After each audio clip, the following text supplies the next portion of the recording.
zuwa gurin ku fastocin nan, duk wani fasto da nake magana a yanzu yake ji na, annabi Isa ba annabin ka bane, ba Allah ba wurin ka. In ka yadda da annabi ne to baka isa ba shi ya kamata ka wa. Annabi Muhammadu shine annabin ka. Annabi Muhammadu sallallahu alaihi wasallam shine annabin ka. Amma za mu fara tabbatar ma da ka gane cewa annabi Isa alaihi salatu wassalam ba annabin ka bane. Mu je cikin littafin Bible. Ya zo a cikin book of Matthew chapter 15 verse number 21 to 24. Wata rana annabi Isa alaihi salatu wassalam, kamar yadda muka kawo a cikin wannan book of Matthew chapter 15 verse number 21 to 24. Wata rana annabi Isa alaihi salatu wassalam ya tafi yawon yada da'awa ta musulunci, abu a bauta ma Allah, saboda mun san mujtahidi ne, kullun kira yake a bauta ma Allah shi kadai, ubudillah wala tushriku bihi shay'a.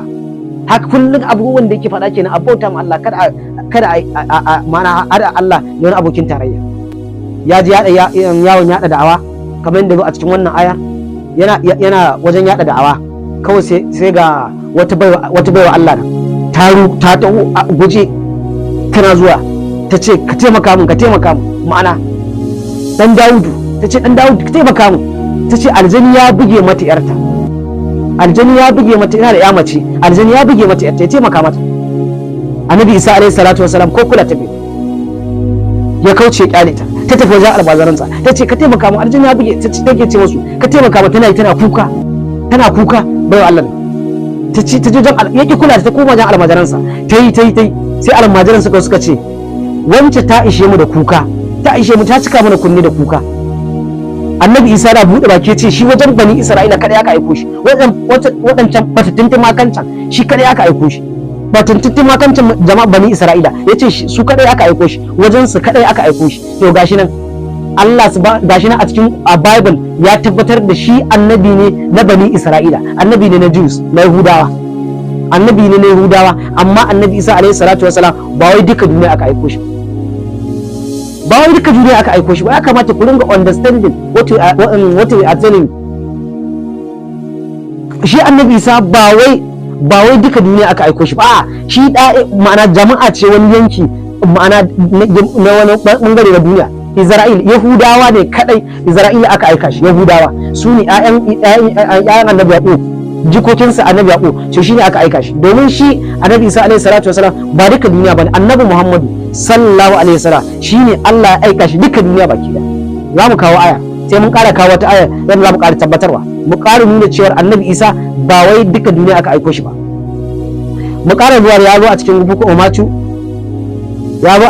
Matthew, mu ƙara zuwa mu ji yaya ya zo a cikin book of Matthew din, mu ƙara jin yaya shi annabi Isa alaihi salatu wasalam, kamar yadda wannan aya muka kawo yanzu, mu ƙara zuwa ta ƙara nuna mana cewa lalle Jesus Christ peace be with him ba wai duka duniya aka aiko shi ba. Ya zo a cikin book of Matthew chapter 10 verse number 5 to 13. Wata rana Jesus Christ peace be with him ya tura mutane da'awa, da ya tura su wajen da'awa ya tura mutum 12 ne tura da'awa, ya ce su tafi kada su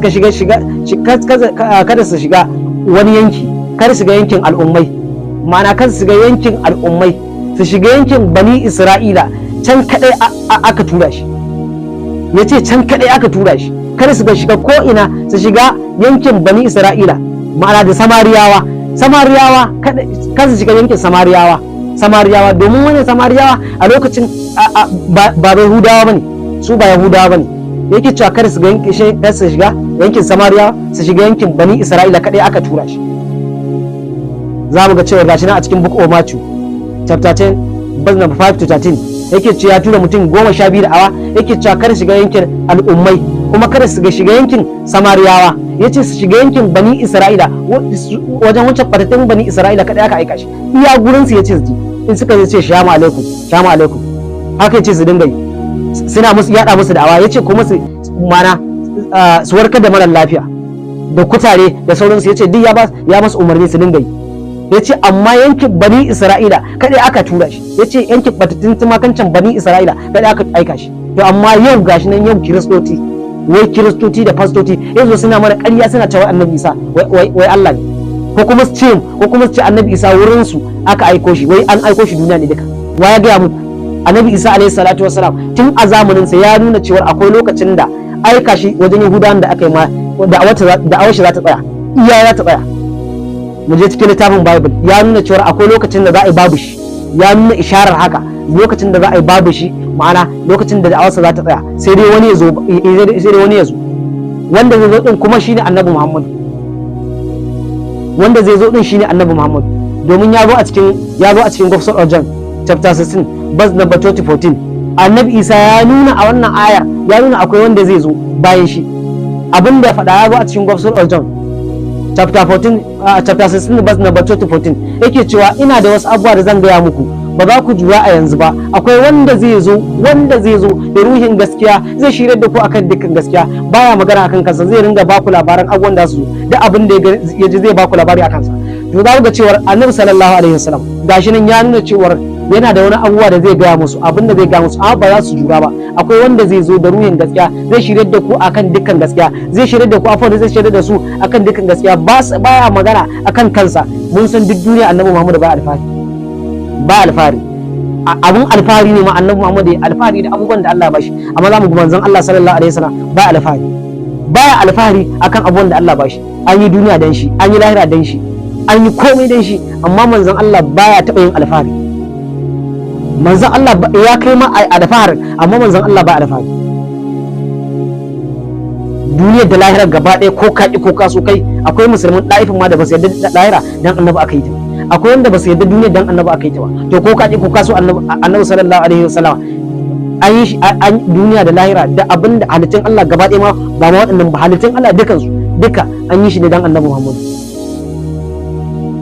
Anan ina magana da musulmai ne wanda ma ba su yarda an komai dan annabi Muhammad ba. In ko baka yarda ba yin baka littafi, muna da littattafai sai mu baka ka je ka duba gani, ka ji abin da Allah ya faɗa cikin littafin. Muna da littattafai a hannu, ba wai haka muka zo muka faɗi muka ce wai an yi duniya da lahira dan annabi, kai duk halittun Allah ma dan annabi aka yi ta, muna da hujja, ba haka muke faɗa. Wannan ina magana da musulmai ne wanda ba su yarda da duniya da lahira da an yi ta da Allah, ba su yarda da halittun Allah an yi shi bane dan annabi Muhammad, Allah ya halittun shi bane dan annabi Muhammad, dan su muke magana. Muna da hujja, muna da littattafai, ba littafi ɗaya ba wallahi. To wannan shi ne za mu ga cewa annabi Isa ba Allah bane ko ba dan Allah bane, ma'ana Allah aika shi ne zuwa wata jama'a, jama'a bani Isra'ila kadai. Gashi na a cikin littafin, kuma sannan sai mu duba mu ga, za mu ga cewar ya zo a cikin littafin Bible da still din ne. Annabi Isa alaihi salatu wassalam yake cewa ya zo a cikin Book of Mark chapter 12 verse number 26-32 yake cewa ma'ana ubangijinmu Allah mu ɗaya ne. Yace ka so Allah da zuciyarka, ka so Allah da gangar jikinka, ka so Allah da ƙarfinka. Tambaye shi aka yi ba da wannan amsa, mu ji fa. Yace a so Allah da zuciya, a so Allah da gangar jiki, a so Allah da ƙarfi. Haka fa annabi Isa alaihi salatu wasallam ya faɗa. Wani babban malami ne ya tambaye shi, masanin at-taura, ya faɗi wannan magana. To za mu ga cewa yana gama maganan nan ban an tambaye shi ya ba da amsa akan wasu mutane guda biyu. Da ya bada amsa sai wannan malami ya tambaye shi, wannan masanin at-taura ya tambaye shi, da ya ce ka so Allah da zuciyarka, umarni na farko ka so Allah da zuciyarka, ka so Allah da gangan jikinka. Ya ce ubangijin mu Allah mu ɗaya ne. To za mu ga cewa duk mutanen da suke cewa annabi Isa Allah ne makareta ne. Annabi Isa alaihi salatu wasallam ba Allah bane, ya kore ya ƙaryata waɗanda suke cewa Allah ne, ya destroy din maganar su, makareta ne. Za mu ga cewa annabi Isa alaihi salatu wasallam bawa ne na Allah, Allah subhanahu wataala ne ya halicce shi kuma ya aiko shi nan duniya. Za mu ga cewa mun faɗa a baya Nana Maryam ita haife shi, mun riga mun yi wannan magana. Shi kuma annabi Muhammad sallallahu alaihi wasallam sannan akan maganar risalar shi duka duniya ne, domin Allah subhanahu wataala ya faɗa a cikin alqur'ani. Allah subhanahu wataala yake cewa wa ma arsalnaka illa kafatan lin-nasi bashiran wa nazira walakinna aksaran nasi la ya'lamun. Allah yake cewa ma arsalnaka, Allah yake cewa ya rasulullahi ba mu aiko ka ba illa kafatan lin-nasi, sai dai mutanen duniya baki daya, mai bishara kuma mai gargadi. Walakinna aksaran nasi la ya'lamun. Allah ce mafi yawancin mutane ba su sani ba. Haka ne wannan gashi nan. Wasu kamar ka dauki kiristoci, su waɗannan fastocin mugaye su suke halakar da su, wallahi su suke halakar da su. Ya za a yi ku ringa faɗa musu kuna gaya masa annabi Isa Allah ne, kuma ga hujja a Bible ɗin ku tana nuna annabi Isa ba Allah bane, tana nuna annabi Isa ba Allah bane. Don wallahi fastoci kiristoci muna ba ku shawara, ku ringa karanta littafin Bible ɗin ku, tun daga farko duk in kana kirista ka ji magana da nake ka kama karanta littafin bible ɗinka tun daga farko ɗaya tun daga Genesis ka san Genesis shine farko ko to ka dire har ƙarshen bible tun daga farkon bango ka je har ƙarshen shi karanta wallahi sai ka gane cewa annabi Isa ba Allah bane. Ka tsaya da kokoro ka lura da bible wallahi sai ka gane ba annabi Isa ba Allah bane. In ka ji maganganun da yake ka ji maganganun da Allah subhanahu wataala yake faɗa a bible sai ka fahimci cewa annabi Isa ba Allah bane, bawa ne na Allah. Amma su zo suna muku ƙarya suna cewa annabi Isa Allah ne, suna yaudarar ku suna cewa annabi Isa Allah ne.